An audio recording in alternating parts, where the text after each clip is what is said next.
Hello, I'm Colleen Gallagher, CEO at Onward and Upward, and you're listening to the Association 100 Podcast, where each week we interview association leaders from across the country to hear how they're trying new things, taking big risks, and delivering value for their members. We'll explore the realities of what it means to work in and with associations and bring you the insights and inspiration you need to advance your career and make big changes at your association. Let's get started. Welcome back to the A100 Podcast. I'm your host, Colleen Gallagher, and for today's show, I'm talking with Jeff De Cagna. Jeff is an executive advisor for Foresight First in Reston, Virginia, and is an association contrarian, foresight practitioner, governing designer, stakeholder successor, advocate, and stewardship catalyst.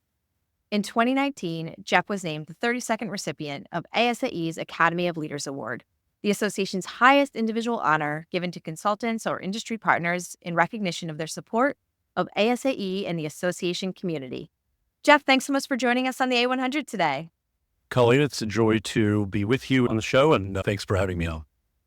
So we are coming up on Thanksgiving and holiday time of year, crazy time of year, but fun time of year. And I'm excited to have this conversation because I think it's a really good thing to set the stage as people are planning and getting ready for not just the year ahead, but the years ahead after that. So mid-October, you published an article where you explained really what worries you most for associations over the next 60 months. So for anyone that missed that, what are your main concerns? Talk to me about that. Yeah, so when I wrote that article, there were about 75 days when it was published left in this decade, or left in this year and the first half of the turbulent 20s. And so now there's less than half of that. We're about 34 days away from the start of 2025 and entering into the next 60 months. And what's concerning me, it comes down to 6 words. I'm concerned about systemic upheaval, systemic risks, and systemic problems. And let me unpack that a little bit. I think that we've already gotten a pretty good early example or early sense of what systemic upheaval looks like over these last almost 5 years, right? From the very beginning of this decade, we saw the arrival of the turbulence that I have thought about as why we need to call this the turbulent 20s, something that I started doing even before the decade began. And that turbulence, in the form of a global pandemic, in the form of everything that followed on from the pandemic, created a tremendous amount of upheaval in our world, in our country, and in our organizations. And I think that even though we are in a different place now, as we approach the midpoint of this decade, that systemic upheaval is going to continue. And I think it's going to get more intense as we move into the second half. And it's going to come from a variety of directions, including the growing adoption of AI and how that's affecting humanity, the climate crisis, which we have seen in recent months, the impact of climate on extreme weather, and on a variety of other ways that's manifesting itself. We continue to see political division and ideological division. And so all of these sources of upheaval, I think, are going to get amplified. So the upheaval is manifesting itself inside our organizations in terms of how we interact with our stakeholders and how they show up in our organizations as well. So there's that. And then I think that upheaval leads to a much higher level of risk for organizations, for the association community. The introduction of risky technologies creates new potential liabilities, new potential exposure for organizations. There's going to be more concern as we go forward in the next 60 months around how climate is going to affect what we do. And the risks are amplified because the upheaval is amplified. And then it comes down to our boards, particularly working with their staff partners, going to be able to solve the systemic problems that have existed in our organizations for a very long time, but maybe have been deferred because they were too hard to address.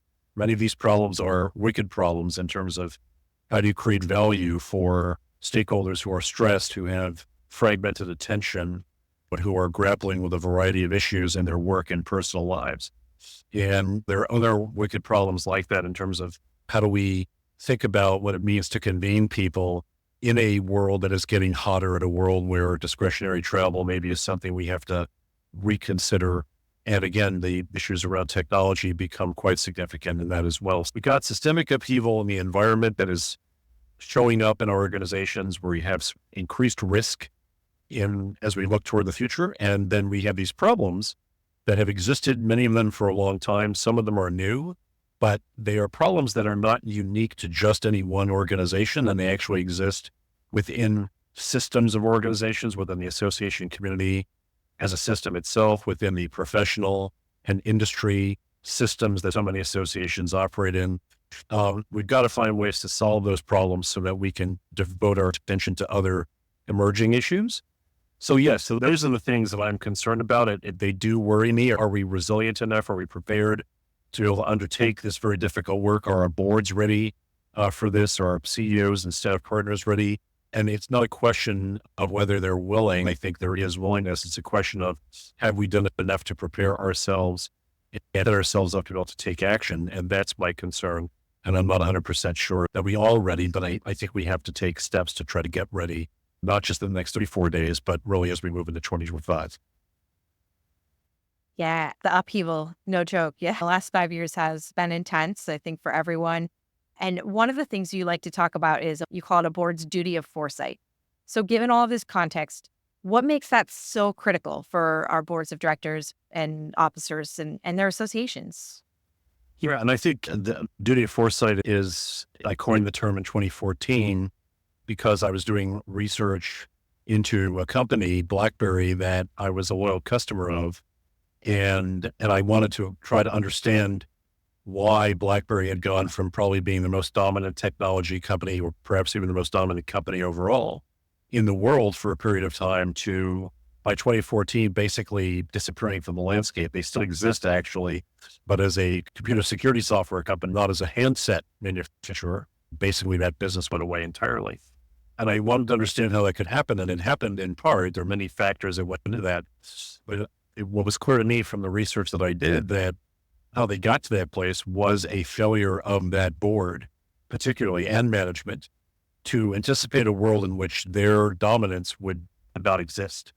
And that's exactly what happened. Their dominant position was not something they could sustain because the world shifted, consumer preferences shifted, competition shifted, and they were not ready. They were not prepared to adapt.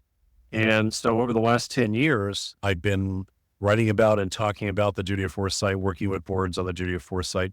And I actually think that where that conversation begins is not even just the preparation to look toward the future, but to really tease out at the board level, what are our orthodox beliefs? And that was very true with BlackBerry, that they were stuck in a set of orthodox beliefs about what they thought were going to carry them forward. They thought that their business model was something that could not be defeated. They thought their technology was superior. And what they realized, that those orthodoxies were not true. And I think that's part of what our boards have to do and our CEOs have to do. They have to do this together. When you think about what I was just speaking about a moment ago with systemic upheaval, systemic risk, and systemic problems, part of starting down the pathway of the duty of foresight begins with trying to unpack the orthodoxies that are getting in the way of being able to address those issues. What are our orthodox beliefs about how the upheaval is presenting itself in our organizations? And are we prepared to challenge our thinking in that regard? What are our orthodox beliefs about risk? How do we look at risk?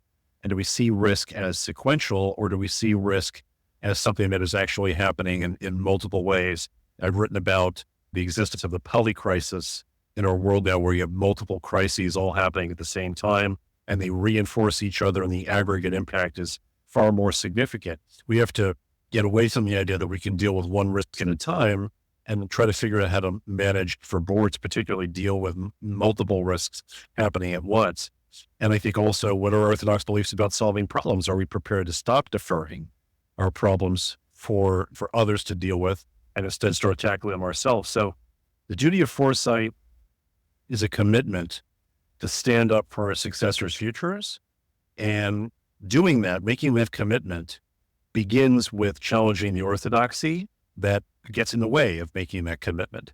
And I think that the duty of foresight is a critical step forward for our boards, a critical choice for them to make, especially as we look at these next 60 months and going into the 2030s. So there's a lot there for boards to consider. And I think that it's an opportunity, really a significant opportunity, for them to think fundamentally differently about what they do, why they're in the room, and what they're trying to accomplish as a board. I love that you used the BlackBerry example. That was one I followed really closely. I worked at the Consumer Technology Association at the time when iPhones first came on the scene. And I vividly remember following the quotes from their leadership, whether it was their board or that chair of their board or their CEO. And it was just so short-sighted. It was things like employees and people using their phones for business are never going to want a touchscreen. And to think back on that now, it seems crazy to think that was just their take. Yeah. So a really good example, and especially for associations, the role of the board is so important. I love how you frame this because it gives the board some good direction, because I do think there are boards that struggle with maybe being too involved in the day-to-day or things like that. And so here is where they can really make an impact with this duty of foresight. Do you think the duty of foresight is still a radical idea, though? And why? I do. And it's taken these 12 months or almost 12 months that I've been marking this 10-year milestone, which began in early 2024. And I've been doing so many podcast conversations like this one, talking about the duty of foresight to mark this milestone. And over the course of those discussions and also the articles that I've written about it this year, I really have actually wrote an article, a 2-part series online, in which I explain why I think it's still a radical idea. And I think it was a radical idea back in 2014, in part because it had never been suggested before that boards in our community had such a duty. And to be clear, it's a choice. It is not like the duties of care, loyalty, and obedience, which are mandated. And so I think there you're talking about duties that boards are compelled to follow. I like to believe the duty of foresight is a duty that boards are impelled to follow because they recognize their responsibility to their successors. And that it's, instead of being grounded in the law, it's grounded in our shared humanity, our sense of responsibility for one another. But I think that in 2014, no one had ever suggested this before. And again, I want to be clear that this marking of this milestone, I've never described this as a celebration. I'm not celebrating the idea. I'm not celebrating myself. I'm simply trying to renew our sense that this is an important idea, that this 10-year milestone is a chance for us to reevaluate where we are and think about these next 60 months and going into the 2030s. And so I think that the issue is why it's a radical idea still today is that it's the only construct, it's the only idea in association management that challenges us to think about our successors versus thinking about our members, our current stakeholders. We're being charged by the duty of foresight to think about people we'll never know personally and to put our sights on them and setting our work to their expectations rather than the expectations of what's going to happen the next fiscal quarter. And I think that's important. I think it challenges boards to see their role differently still, instead of seeing themselves as a policy group primarily, or an oversight group, or financial management group, or even a risk management group, all of which are part of their function, of course, but to really see themselves as the stewards of their organizations, guiding their organizations, stewarding their organizations into the future, taking responsibility for the uniqueness of that work that really they are charged to do more so than anyone else. And they are quite literally the ones who have the greatest responsibility, authority, and opportunity to do that work. Maybe the only ones who have the ability to do that work, working with staff partners and others, but it's primarily their responsibility. So I think it remains a radical idea today, even though I think it's a highly ethical and moral practice for organizations to adopt. It's a smart practice in world of systemic upheaval, systemic risk, and systemic problems. And I think that I want to see our organizations adopt it as a next practice and make it central to what they do, but also recognize that it challenges them on an ongoing basis. It's not something that we're going to fully settle into in a kind of ordinary way, because the very nature of it is something that is going to consistently challenge our thinking and require everyone to elevate their contributions in whatever role they're playing in the organization. You're my second guest recently who has referred to next practices versus best practices. And I love that line of thinking. So talk to me about how can an association board really think about this relationship between foresight and strategy? And I guess what opportunities does abandoning the traditional board-driven strategic planning afford? Yeah, and I think that it's important for us to move away from best practices. And I won't go off on my riff on that. I think that what we have learned about best practices is that what they really do more than anything else is perpetuate the orthodoxy as opposed to challenging our thinking. And so for me, the big distinction, and there are many distinctions, but the big distinction between best practice and next practice is that best practice is really about perpetuating orthodoxy. Next practice is about defeating orthodoxy. And there's a great opportunity in your question to make that distinction between foresight and strategy, and to recognize that strategic planning is actually, we describe it as a best practice in associations, but I don't think it is. I actually think that strategic planning holds back our organizations. It's a limiting belief because I don't know, I feel confident to say that we are not going to plan our way into this future of systemic upheaval, systemic risk, and systemic problems. We are going to learn our way into that future. It's far more humble and far more oriented toward discovery for us to learn our way into that future. We talk about strategy and foresight as if they are the same thing, and they are very much connected conversations without a doubt, but they aren't the same because strategy has a different time horizon. It's a much shorter term time horizon. For strategy, we're talking about the next 12, 24, 36 months at most. Foresight is something where we're looking at a much longer time horizon. I like to think about the 84 months beyond strategy. So if you think about 120 months in total, 36 months maybe of strategy, but again, broken down into smaller, pieces, if you will. And then 84 months beyond that, that's the foresight horizon that I talk about with boards. And so that 84 months beyond strategy is where boards really need to focus their attention. We need different stakeholders involved in this work. And I think boards should be focusing their attention on those 84 months. They're our most seasoned, our most experienced, most senior decision makers. They have the emotional intelligence and experience and maturity to be looking at those issues. But at the same time, we need our younger stakeholders involved in strategy conversations in a deep way. Every association I talk to is trying to figure out ways to bring in younger people. And my consistent answer to them is you're not going to attract younger people into a relationship with your association by offering them a ribbon at your meeting. You need to make it a substantive and meaningful contribution. And there's no more meaningful and substantive contribution they can make than to be a part of the process of shaping their own future through the strategy conversation, contributing to the board's foresight work, right? So then that's really what this different way of planning, strategy as planning doesn't really enable that kind of participation. So if we want to really involve people in these conversations, let's give them very specific ways to contribute to the strategy work, be taking responsibility for shaping those strategies and to be learning with current stakeholders, which they are among the group of current stakeholders from whom we need to learn. While the board is looking at longer term futures, and then let's have people talk to each other and make connection points in these conversations and trust one another to have these discussions in an ongoing way. Like I think we have to return bring more humanity, more humanness to these conversations rather than relying upon more kind of technocratic structures and using technology to do some of this.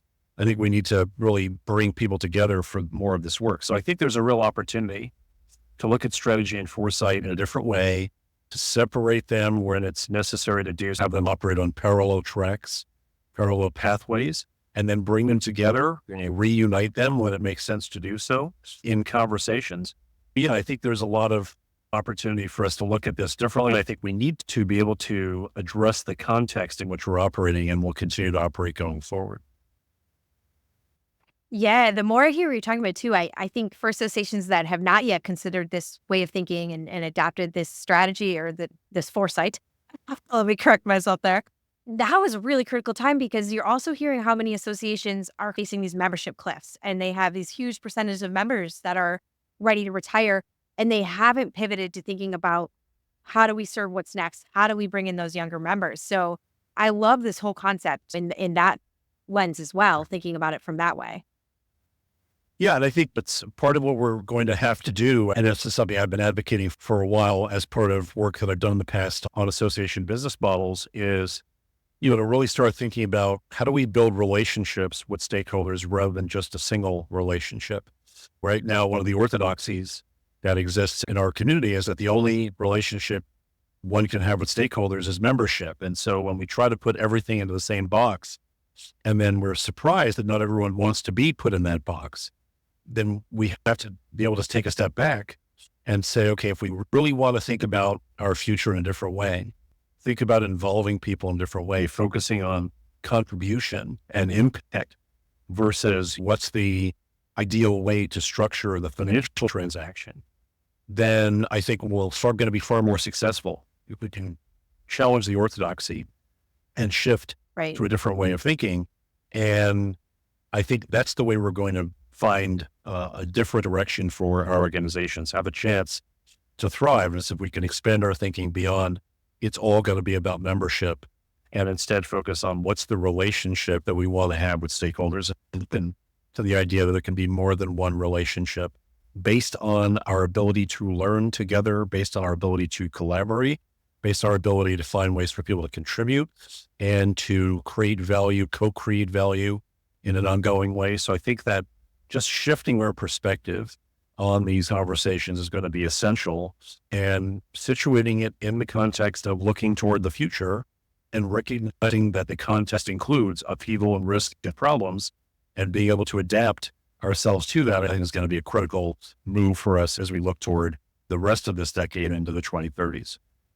So another thing I want to talk to you about is this concept of stewardship, which is really central to your work. And in some of our email correspondence, you told me that you consider stewardship to be an even higher calling than leadership. So can you elaborate on that for me?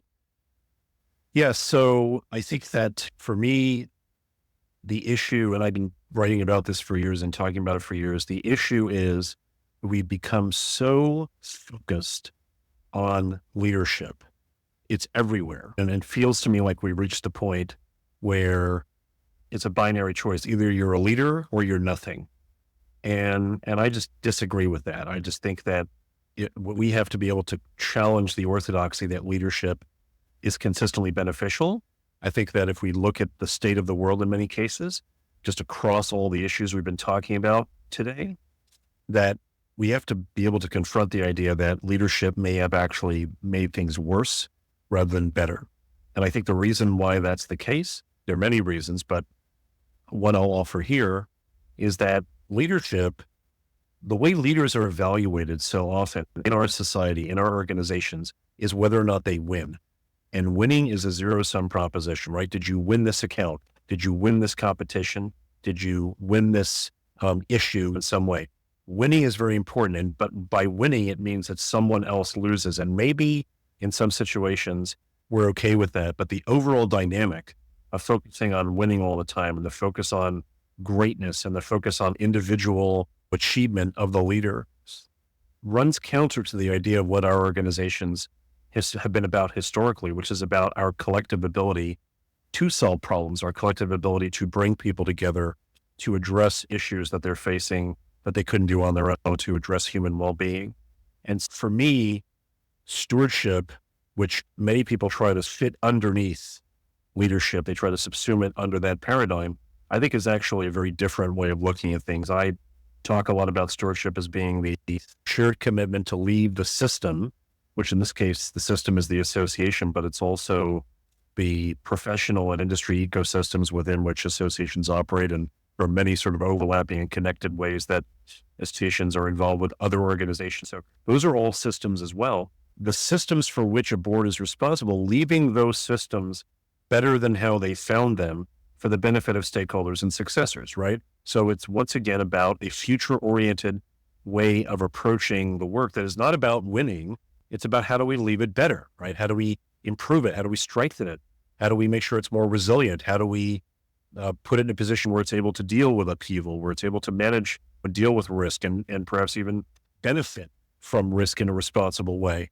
And how does it solve problems, right? That's the thing. And that's why I think it's a higher calling, because it's not about the individual accomplishment. It's about the collective ability to do things and to, again, leave it better than how we found it, and do that in a way where we're not giving people their accolades, but instead we're focusing more on our rebuilding capacity together. So it's less about individual contributions, although those individual contributions are very important, but less about recognizing them, but more about bringing them together, uniting them, and showing solidarity for our successors and for our current stakeholders so that we can move our organizations forward. So I think if we can extract ourselves from the orthodox belief that what we need is more leadership in every situation, and instead what we really need is more stewardship, more of an approach where we are working together and setting aside agendas and setting aside our own interests and setting aside our zero-sum approach to things, our short-term approach to things,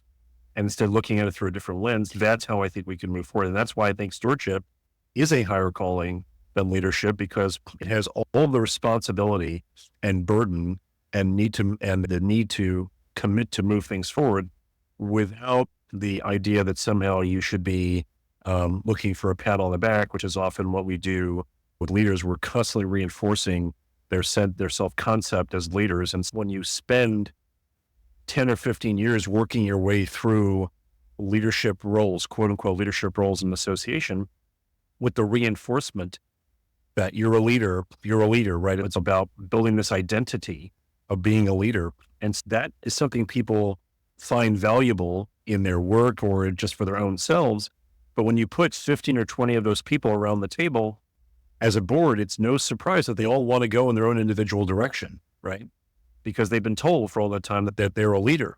And we're not preparing them effectively for what it means to be on a board where no individual director can really do anything on their own, right? It's so they can only take action together. And while board officers may have more responsibility under bylaws, they have more authority, they still depend on the board to do that work. So this has to be collaborative. It has to be cooperative. It has to be collective effort. And I actually think our focus on leadership gets in the way of that. That's why I really believe we have to have a stewardship-oriented approach as we look toward these next 60 months and beyond. That's going to be really critical to addressing the issues that we face and will continue to face in the months and years and decades ahead. Yeah, that's such a great perspective. There's another topic out there that I'd like to have a little conversation about. It's one I can't get through a conversation without talking about, and that's AI. Earlier this month, you published an article about the need for a different conversation around AI within the association community. I'd love to hear your thoughts on that. Yes, it's been now it's actually, we're right at about 2 years since ChatGPT was dropped into our laps. And I think that's what I'm concerned about, is that in these last 2 years, we have not really had the robust conversation about ethical, purposeful, and responsible AI. We have not talked about AI governance effectively. Our conversation has been mostly focused on tool adoption, on identifying vendors, on use cases, on implementation, without the really necessary conversation that precedes that, which is how are we going to do this in an ethical, purposeful, and responsible way? And this is in contrast to a broader conversation happening in the world of AI and in other sectors about the need for focusing on ethics, for ensuring that we are not implementing AI in ways that are detrimental to humanity.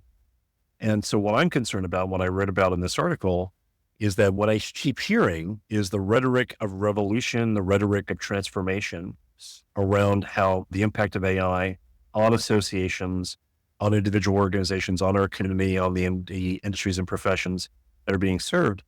And I want us to be clear-eyed about the fact that revolution and transformation does not mean that everything's going to turn out well. That the transformation we're talking about may well not be something we're happy with, because we are not even mostly in control over how some of that is happening.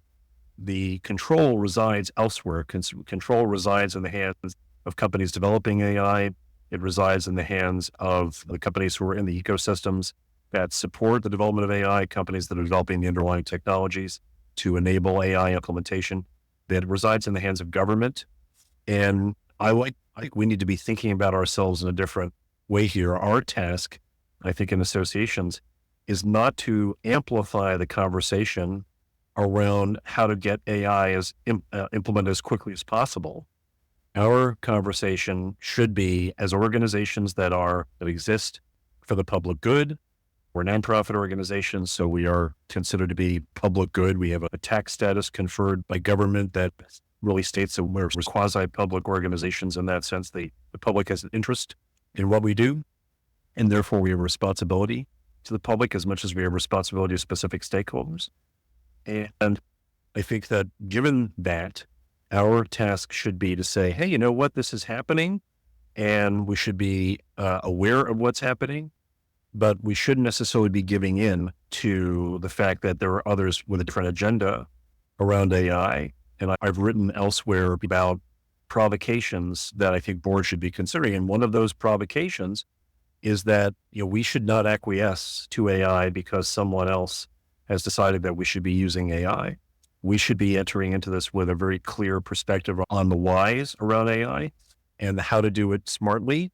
And having a usage policy, it does not constitute having AI governance. Policy is an instrument of governance, but it's not the only aspect of it. There are other elements to this. So I think we've got to shift our focus away from the very close to the ground conversation around how do we quickly get AI implemented, because we can't ignore it. It's here to stay. And if you're not using AI, someone who does will take your job, and all those sort of statements that are very much a part of the Silicon Valley playbook on artificial intelligence, and instead have our own conversation that really fundamentally looks at what are the ethical considerations that go into going in this direction? How do we make sure we're operating way consistent with our own ethical orientation toward the future? How do we use something like artificial intelligence or these underlying technologies in a responsible way, in a way that is purposeful, the way that we actually can do something that makes a beneficial difference in people's lives? And then how do we do it responsibly by making sure on the implementation side and throughout the entire process, we are doing this where we're transparent in what we're doing. We're seeking informed consent from our stakeholders. We are seeking out partners who share our commitment to ethics and purposeful implementation and responsible implementation. We are documenting what we're doing. We're making ourselves open to the scrutiny of the public, that we can withstand that scrutiny because we're doing it well. I think we've got to set ourselves to that kind of standard with something of this, because these are the riskiest technologies we've ever been asked to implement. And I don't know that we are thinking about it in the right way. And I think fundamentally, all of this that I've just said really resides with our boards.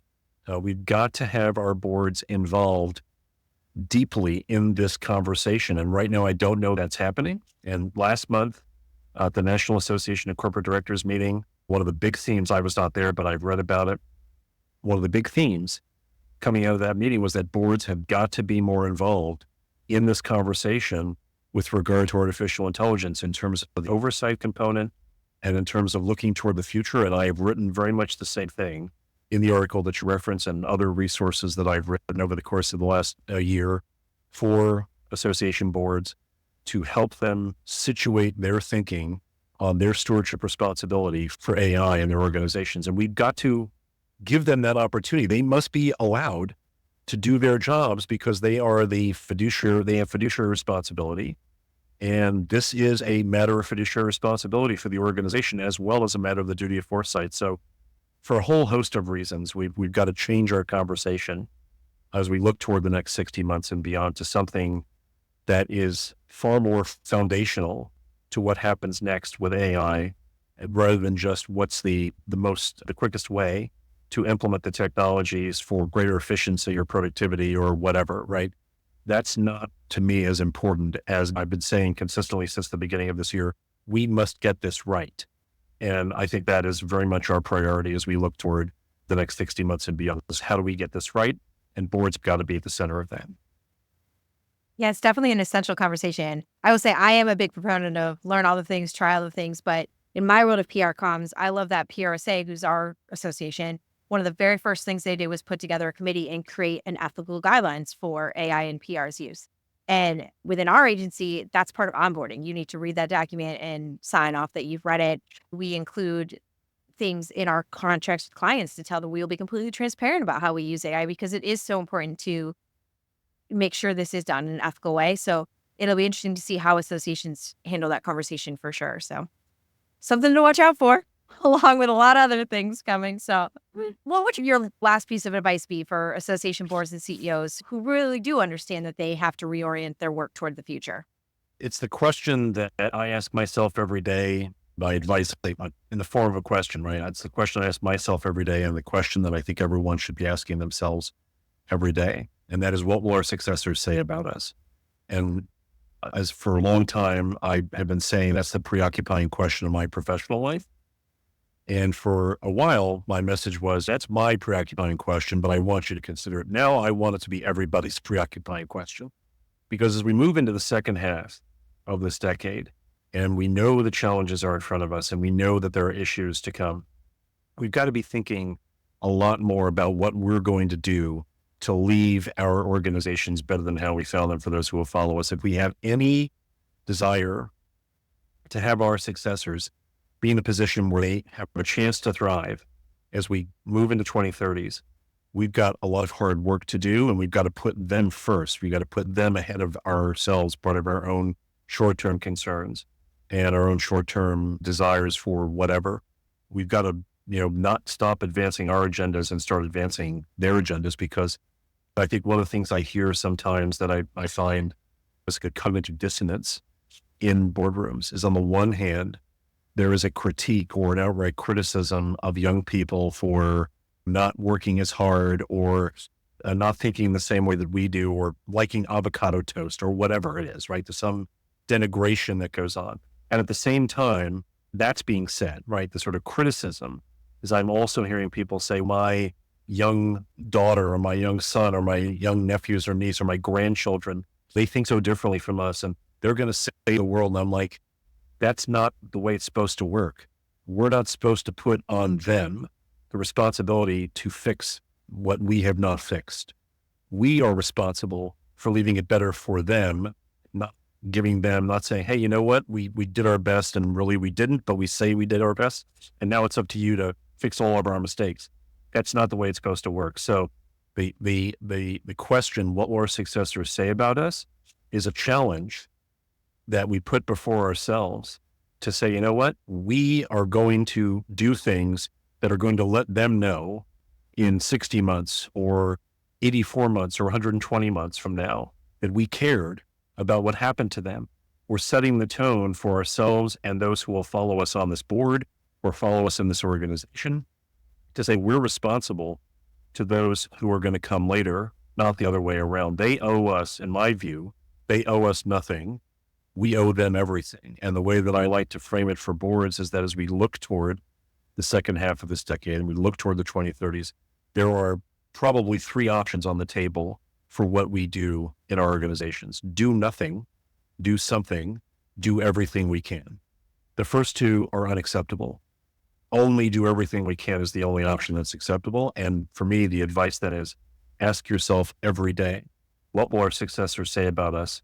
And if you're not sure what they'll say, or you won't like the answer if you just leave it at where you are now, then do everything you can to give them something different to say about what happened in 24 or 25. That's the challenge before us. And I think that's the challenge we should all accept. That's a great challenge. And I appreciate all of the insights you've shared with our listeners today. Before we let you go, we like to wrap up all of our podcasts with a little just for fun section. So we'll start off real easy. Where'd you grow up? West Orange, New Jersey. All right. What is your Starbucks order or your morning drink routine if you're not a Starbucks fan? Yeah, I don't go to Starbucks that much, but when I go to Starbucks, depending on my mood, it's either hot chocolate or iced tea. Nice. I'm always a hot chocolate drinker. I get my daily hot chocolate, especially this time of year. I love it. Yeah. If you won the lottery tomorrow, would you still work? Yes, I would, because I think the research shows that lottery winners who take their winnings and then stop working, often it doesn't work out well. So yes, I would take the money and I would do some good things with it, and I would still work. All right. What's the last show you binge watched? Or if it wasn't a show, it could be the last book you read. The last show I binge watched, it was probably, I can't remember exactly what the sequence was, probably Downton Abbey. It might have been The West Wing. Oh, but good. My wife and I definitely binge watched Downton Abbey during lockdown, right? But I think we've Yep. also binged it a little bit since then as well. So it's one of those. I just don't remember the sequence of things, but it was one of those. Yeah. Nice. Both good choices. What's a food you can't live without? I think that as a cuisine, it's probably Italian food. My father was from Italy, and so I grew up eating Italian food. I went to Italy a number of times as a child. So as a cuisine, I really love Italian food. I think as an individual dish, a dish actually that I'll be having this week, which is Thanksgiving dinner. I love Thanksgiving dinner, all the turkey and gravy and mashed potatoes, corn, stuffing, the whole 9 yards. But I could eat it on Thanksgiving, as I will on Thanksgiving, and then I could eat it again the next day, and the day after that, and the day after that. So it doesn't really matter when Thanksgiving happens because I can have Thanksgiving dinner all the time. And so, so that is an individual dish. I love Thanksgiving dinner. Love it. And finally, what's your bucket list travel destination? I've already been there, which is Sydney, Australia, and I've been there a few times already, but I have not been there for a while. So I would very much like to get back there. And there are other places, but Sydney is probably my favorite city in the world. Very cool. Jeff, thank you again for joining us on the A100 today. Really appreciate your time and insights. Thank you, Colleen. I appreciate it. That's a wrap for today's episode. The Association 100 Podcast is a production of Onward and Upward Marketing and Communications, where our mission is to make associations and nonprofits the go-to source in their industries through earned media and thought leadership. This podcast is an extension of the A100 newsletter, a bi-monthly collection of best practices, top trends, helpful ideas, and smart strategies delivered straight to your inbox. Have you undertaken a big change at your association, or do you have some words of wisdom for the trenches of association life? We want to hear from you, and so do our listeners. Drop us a note at info@onwardupward.com. That's info@onwrdupwrd.com. If you like what you heard today, be sure to subscribe, give us a 5-star review, and share with your friends and colleagues. We're available anywhere podcasts are found. Come back next week for more association inspiration and insights. Thanks for tuning in.